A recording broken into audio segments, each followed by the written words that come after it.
Hey, what's happening? Welcome to Mates TV. So, Luis Diaz is going to be out until March. Diogo Jota is going to be out until March.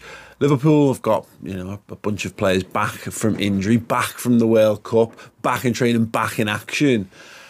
But the question is, with the January transfer window looming, do they need to dip in to bolster those attacking areas? Because whilst it's not a vast number of players out injured, it is a significant number of goal-scoring senior footballers out at the same time, leaving Liverpool with Darwin Nunez, Roberto Firmino and Mohamed Salah as the tried and tested senior attacking players available to Jurgen Klopp for the front three. And I will caveat that with Darwin Nunez, of course, is still a relatively young player, still integrating into the Liverpool side. So in reality, there's two senior Liverpool goal-scoring players. Now, we're kind of splitting hairs on this, but you take my meaning on this, is those are the guys. Now, there are a number of players in addition to that around the squad who can do jobs in the front three, and we will come on to them a little bit. But it got me thinking, clearly Liverpool need to go big and they need to go hard in terms of midfield recruitment. I've just done 4 consecutive episodes on the channel talking about how Liverpool go about doing that.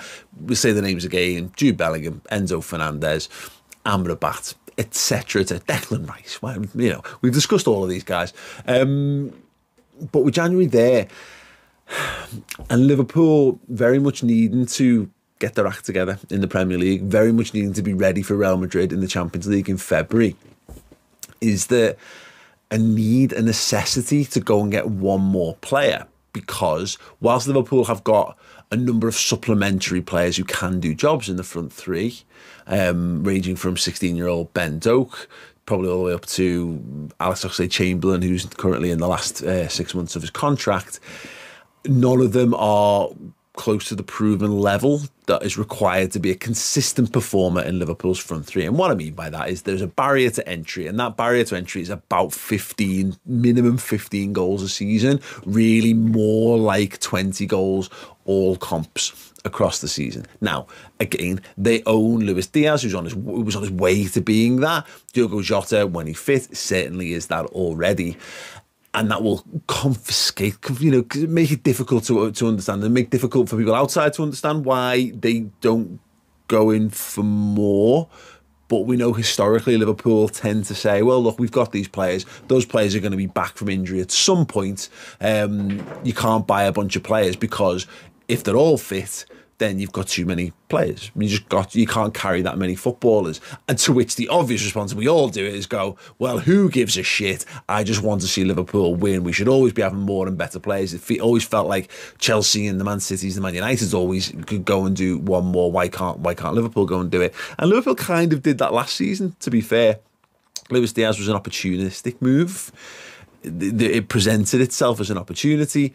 They took that opportunity, and they had situations in the back end of last season where there were 2 to 3 good footballers who couldn't even get on the subs bench in some Liverpool games. In addition to that, they obviously tried to get Fabio Carvalho done over the line right at the end of the window, speaking to the fact that Liverpool were happy to go and get extra footballers. So sometimes our understanding of what Liverpool have done in the past doesn't necessarily inform what they'll do in the present, but that is the general overriding sense. And I'm looking at it now and thinking I can't see a world where Liverpool do go into the market, but we have seen a number of links. So I'll discuss a couple of them. I want to start with Cody Gakpo. So obviously, as a good World Cup with Holland, I think that's fair to say. I've got his stats up just for interest in reading. Obviously playing in the Eredivisie, which is very, very, of the leagues, it is one of the toughest leagues to gauge, because for every Ruud van Nistelrooy, there is a Matthijs Kesman. For every Dirk Kuyt, there is Andy van der Meijden. Yes, I hadn't not pre-prepared a second example for that. But yeah, what I'm trying to say is there's probably more examples of, not like examples of like flops coming to the Premier League, but players who looked excellent in the Eredivisie and never quite get to that sort of level. And Dirk Kuyt's a good example of that. Was a really good goal scoring centre forward in Holland, and ends up finding himself as a really hard working utility front man. Played quite often wide right by Rafa Benitez as a sort of offset target man for the Reds. Still a good eye for goal, but was never a 20 plus to 30 goal a season forward. Liverpool had to get Fernando Torres in to do that job. So yes, I am a little bit sceptical about this. We obviously Anthony moved to Manchester United from the Eredivisie for huge money as well. Looks a good player, but the jury's still out on whether he'll make it to the required level to be okay, he'll be good enough for Manchester United, but will he be good enough to be a really top football team or be a player at the top level? Time will tell. There was no need for me to casually bury United that way, but it makes me feel good about myself. So today, 24 appearances so far this season for Cody Gakpo, 13 goals, 17 assists, which is absolutely ludicrous when you think about it. But of course, he's playing effectively at a Europa League level. 3 goals and 2 assists in 5 in the Europa League for him so far. 9 goals, 12 assists in 14 in the Eredivisie, which is... I mean, look, if you're going to take a punt on someone from the Dutch league, you might as well take a punt on someone who's basically averaging, 21 and 14 goal contribution. Jesus Christ. Basically, well better than a goal contribution a game. Very, very good basis in that regard. So there's that. All of his games in the Eredivisie have been played on the left. We saw him play more central for the Dutch as well, which is no bad thing. I don't think there's going to be tons of game time for someone to play through the middle for Liverpool, provided Nunez and Firmino stay fit. And obviously then when Jota comes back, I think we'll see more of Jota used as a central forward, and we'll see where Bobby's career takes him, but that's another conversation for another time. I think what Liverpool are looking at really is someone, we need pace. With no Diaz, Nunez has got pace, Salah's got pace.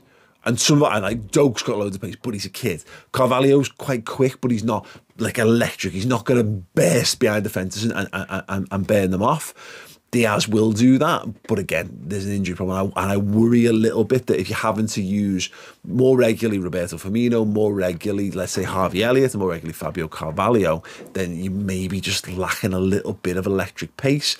Cody Gakpo's got a little bit of that going for him. So that's a possibility. That's an interesting chat. Although it feels very much like he's going to move to Manchester United. And that might tell you everything you need to know about the level that he's at. And I know Liverpool haven't had the greatest start to the season. Everyone knows. Everyone's had good fun with it who isn't a Liverpool fan. But the level that Liverpool are at is still right at the very top in terms of the quality required to get into the side. It's easier to go to Manchester United and get in their front three than it is to go into Liverpool and get into their front three when everyone's fit. I think that's the point I'm making there. So one interesting conversation is whether you go for something a little bit more rounded, a little bit more fluid, someone who's capable in multiple positions. And I had planned to talk about this guy in the Thiago video last week, but obviously I went a bit more on Enzo Fernandez. And his name's Mason Mount. You'll have seen him. He's on the thumbnail. Chelsea, local lad, gets in the England side. I think he's better than he's been. Again, I'm just looking at his stats so far. Ever present for Chelsea, 21 appearances, all comps, just 2 goals and 6 assists. Now we know he's got more than that in his locker. He's certainly capable of scoring more goals and getting more assists. It feels like he's one of those guys who's fallen into a little bit of limbo in recent seasons. I mean, he's won.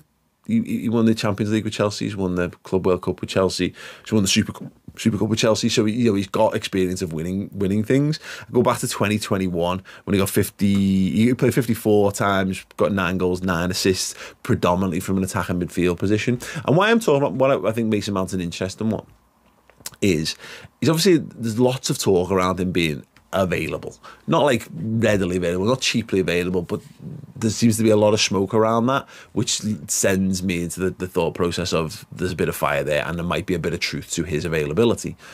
Not, again, might cost you the wedge, but what you get with him, and this is where it might entice someone like Liverpool in this regard, I've got a sneaky feeling we're trying to move a little bit more towards a similar thing to what Man City have had in the last few seasons, where you look at Bernardo Silva, Kevin De Bruyne, Phil Foden, Jack Grealish to a slightly lesser extent. But anyway, what you've got in those kind of players, and Gundogan as well, fluidity is what I'm driving at without getting too lost in the specifics of it all. Particularly someone like Phil Foden, who can basically play left or right of a front three. He can play either side of a midfield three if you really want him to as well. And he can play him in a false 9 as well. We're going to talk about one Liverpool player which I think will benefit from this, who I think is one of the great examples of this, but Harvey Elliott's another example of this. Someone like Mason Mount could do that, because yes, he's not predominantly a left winger, But look at him this season. So in terms of where his appearances have come from, he's played basically everywhere. So he can play from the left wing. I mean, he's only done it. He's done it once this season. He's done 1 right wing appearance. He's done 3 from left mid, 4 from centre mid, and 10 from attacking midfield for Chelsea this season. And okay, under 2 different managers as well. So we'll see what happens with him under Graham Potter. But that someone like that might fit the bill a little bit more. Okay, the goal return is the slight concern from there, because that isn't, when we talk about barrier to entry, that is a slight problem, because he's not a 15 to 20 goal season forward. He is more of a utility man, but he's got very, very good control. He has got pace. He's got a great eye for goal, good at shooting from distance. And what you might find with him is that, with one eye towards the summer, Diaz will eventually be back. Jota will hopefully be back and firing. But when you're looking at like Keita moving on, Oxlade-Chamberlain moving on to dip it back into the midfield conversation, you could buy someone like Mason Mount in January, let's just say, for hypothetical speaking sakes. He could do a job for you on that left-hand side, or he could free someone else up to go and do that job and still maintain strength in your midfield or maintain strength in the attack. And then what happens when you've got everyone back? You've got a lad there who's a utility attacking player. It's like basically it's having a young Adam Lallana type again back in the side, who obviously Jurgen loved, who can not be doesn't need his game in that one position. Like Mo Salah needs his game on the right of the front 3. Bobby Firmino needs his game centre of the front 3. Fabinho needs his game in the DM, etc., etc. But having a few lads sprinkled throughout your sides who you can just drop in, so 1 or 2 lads are out or they need a little bit of a rest. Well, here's Mason Mount. He can play from that right. He can play from the left. He can play in the attacking midfield slot in the 3-man midfield as well, in place of a Harvey Elliott or whatever. And also what it does is, so therefore, if Curtis Jones's career doesn't take off, maybe he just comes in at that. He's another English lad, homegrown lad. He's 23 years old. He's the right age profile of what Liverpool are missing right now. So there's loads more years of development in him.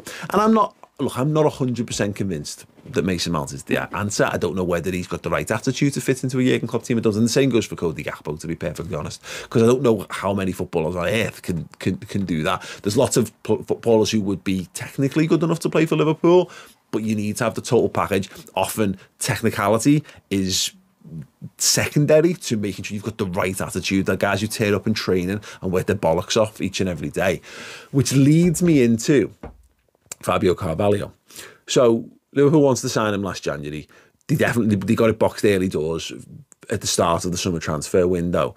He's clearly very highly rated, got a good amount of goals, albeit in the Championship last season for Fulham, playing 10 more centrally. He's an unknown quantity in so much as, can he do it from the left for Liverpool? I don't know, but I'm really fascinated to find out, because there's clearly a talent there. He's already kind of broken the seal. He's got a couple of goals for us, important goals for Liverpool as well, particularly obviously the Newcastle one. There's something about that lad. There's just something about the way he plays. He's got, obviously, you've got a little bit of the Coutinho look about him as well. But, in terms of like, he's got the hair, and, he's got that like little drop of the shoulder. He's got that willingness to shoot. I think he's got more of a goal scoring instinct. And I think he wants to be in the box more than Coutinho did. So actually just getting him into the front 3 is no bad idea at all. And this is the point. He's there already. Is he that 15 to 20 goal player this season? Probably not, but he might be. We've got a very good track record of improving players in the squad. Maybe this is his opportunity to shine. This is his opportunity to capitalise. And I would feel loads more encouraged by Liverpool just going out in the market quickly, effectively, and boxing someone with a bit more of a proven track record at scoring goals and good goals and consistent high volume of goals at a high level. But Carvalho's kind of gone a little bit under the radar. Everyone's so focused on Nunez. Everyone's been so focused on Diaz. This kid's kind of come in and, okay, I think we'd have liked to have continued to drip feed him in. But sometimes trial by fire, sometimes, and particularly at Liverpool, we've got this incredible sort of history of lads being thrown in and thriving. Sometimes they don't, but sometimes real stars thrive in the pressure cooker atmosphere and environment of playing for Liverpool. Go and get minutes, go and show what you can do, and go and make yourself a staple of this team. Jota's going to have injury problems for the rest of the season. He might have injury problems for the rest of his Liverpool career. Diaz is going to take time to get up to speed, and once you've missed those big beats in terms of pre-season, mid-season training, and you've not had a chance to have a proper rest, you're recuperating.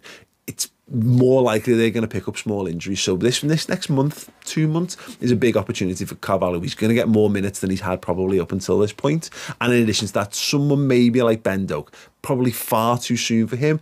But I'd be very excited just to see 5-10 minutes at the end of games when legs are tired, no matter how the game's going. He's brave, he's fearless, he's dead fast. Just unleash him at some teams and let him see what happens. Move Salah centrally and let some young, fresh legs take to the field who've got a real like bit between their teeth, point to prove. And so between Elliott, Doak, Carvalho, and if he returns from injury, and who knows what's going on with him at this point, but someone like Curtis Jones, I'd be almost more inclined. It sounds stupid, I don't know. Look, people get angry about transfers and people would always want us to buy more, but I also do like the idea of lads that we already know and quite like actually just fulfilling the potential. We've seen it happen time and time again. Sometimes you just need that chance. Jamie Carragher gets his opportunity because of illness and injury and becomes a mainstay of a Liverpool team in the years to come. Steven Gerrard comes into the time, does exactly the same thing. Raheem Sterling, loads of these lads have happened. It happens to Trent Alexander-Arnold. This could be the moment. I mean, it could still be the moment and Liverpool could go and buy out of the forwards. That'd be perfect. But yeah, just some food for thought on all of that it's going to be a very interesting time. I'm a little worried. I'm more worried about our attacking depth at the moment than the midfield depth, which is mad because the midfield has been seen as this huge overriding problem that needed to be resolved last summer. It looks like it's definitely going to be resolved this summer coming.